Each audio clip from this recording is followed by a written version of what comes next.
2026 সালে যে সমস্ত ছাত্রছাত্রী মাধ্যমিক পরীক্ষা দেবে তাদের জন্য আজকের ভিডিওটিতে নিয়ে এসেছি বাংলা বিষয়ের কবিতা থেকে বেশ কিছু গুরুত্বপূর্ণ প্রশ্নের সাজেশন, যেগুলি দেখে গেলে তোমরা ফাইনাল পরীক্ষাতে 100% কমন পাবেই।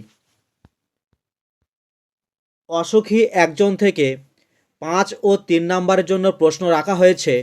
1 নম্বর প্রশ্ন, অসুখী একজন কবিতায় কে কেন অসুখী তা কবিতা অবলম্বনে বুঝিয়ে দাও। 2 নম্বর প্রশ্ন, তারপর যুদ্ধ এলো, তারপর বলতে কোন সময়ের কথা বলা হয়েছে? যুদ্ধের পরিণতি বা ভয়াবহতার পরিচয় দাও। 3 নম্বর প্রশ্ন, যেখানে ছিল শহর সেখানে ছড়িয়ে রইল কাঠকয়লা।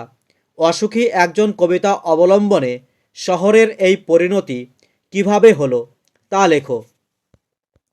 প্রলয়োল্লাস থেকে 3 ও 5 নম্বরের জন্য প্রশ্ন রাখা হয়েছে। 1 নম্বর প্রশ্ন, তোরা সব জয়ধ্বনি কর, কবির এই কথা বলার কারণ সংক্ষেপে লেখো। 2 নম্বর প্রশ্ন, বজ্র শিখার মশাল জেলে আসছে ভয়ঙ্কর, এখানে কাকে ভয়ঙ্কর বলা হয়েছে? ভয়ঙ্কর কিভাবে আসছে কবিতা অবলম্বনে লেখো। 3 নম্বর প্রশ্ন, প্রলয়োল্লাস কবিতায় একদিকে ধ্বংসের চিত্র আঁকা হয়েছে, আবার অন্যদিকে নতুন আশার বাণী ধ্বনিত হয়েছে, প্রসঙ্গটি কবিতা অবলম্বনে আলোচনা করো। 4 নম্বর প্রশ্ন, কাল ভয়ঙ্করের বেশে এবার ওই আসে সুন্দর, কাল ভয়ঙ্কর কে? তার ভয়ঙ্কর রূপের বর্ণনা দাও। সিন্ধু তীরে থেকে 3 ও 5 নম্বর প্রশ্নের জন্য রাখা হয়েছে। 1 নম্বর প্রশ্ন, সমুদ্র নৃপতি সুধা, পদ্মা নামে গুণজোতা, যমুনা কন্যা, পদ্মার চরিত্রটি বিশ্লেষণ করো।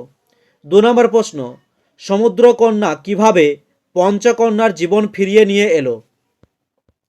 অস্ত্রের বিরুদ্ধে গান থেকে 3 ও 5 নম্বরের জন্য প্রশ্ন রাখা হয়েছে। 1 নম্বর প্রশ্ন, অস্ত্রের বিরুদ্ধে গান কবিতার বিষয়বস্তু বা মূল বক্তব্য নিজের ভাষায় লেখো, অথবা জয় গোস্বামীর অস্ত্রের বিরুদ্ধে গান কবিতায় কবির যে যুদ্ধ বিরোধী মনোভাবের পরিচয় পাওয়া যায় তার বর্ণনা দাও। 2 নম্বর প্রশ্ন, অস্ত্র ফেলো, অস্ত্র রাখো, কবি কোথায় অস্ত্র রাখতে বলেছেন, তার একথা বলার কারণ কি? 3 নম্বর প্রশ্ন, অস্ত্রের বিরুদ্ধে গান কবিতার নামকরণের সার্থকতা লেখো।